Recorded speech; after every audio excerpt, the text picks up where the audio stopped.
আসসালামু আলাইকুম। Welcome to my channel Anika's crafts. রঙিন একটি সাজানো দেওয়াল কার না ভালো লাগে।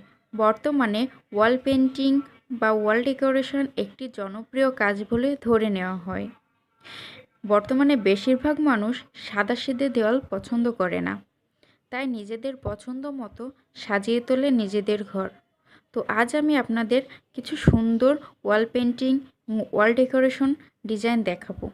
তবে তার আগে আমার চ্যানেলটি সাবস্ক্রাইব করে পাশে থাকা বেল আইকনটি ক্লিক করে নিন। আমার চ্যানেলে যারা নতুন অবশ্যই সাবস্ক্রাইব করবেন এবং যারা সাবস্ক্রাইব করেছেন তাদের অসংখ্য ধন্যবাদ।